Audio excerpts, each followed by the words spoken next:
আচ্ছা, আমরা সকলের নজরে এটা নিয়ে আসতে চাইছি যে সাম্প্রতিককালে আমরা অ্যান্টি ইভটিজিং ড্রাইভটা আমাদের জেলা জুড়ে এটাকে এসকালেট করেছি।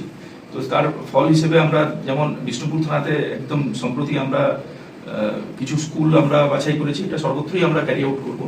সেখান থেকে আমরা বালকে প্রায় 18 জনকে আমরা অ্যারেস্ট করেছি।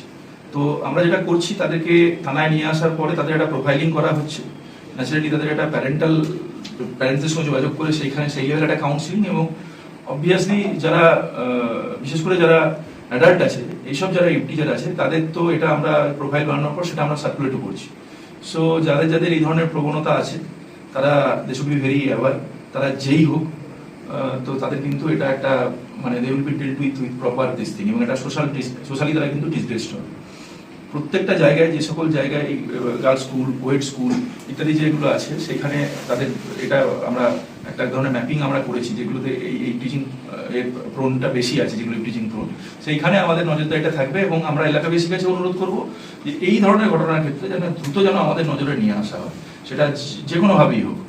যেগুলো আমাদের ফোন নাম্বার আছে, সব খুব সহজে নেটে অ্যাভেলেবেল, সিউজি নাম্বারগুলো, তাদের সবসময় হোয়াটসঅ্যাপ আছে বিভিন্ন স্তরের আধিকারিকদের। আপনারা যদি একটু স্কুলের ইনস্টিটিউশনের নাম বা ওই সময়কার একটু ছবি ইত্যাদি দিয়ে যদি করেন, আপনার পরিচয় অবশ্যই গোপন থাকবে, এবং এটা খুব তৎপরতার সঙ্গে এবং খুব প্রম্পটলি আমরা অ্যাডিকুয়েটলি আমরা এটাকে রেসপন্ড করবো।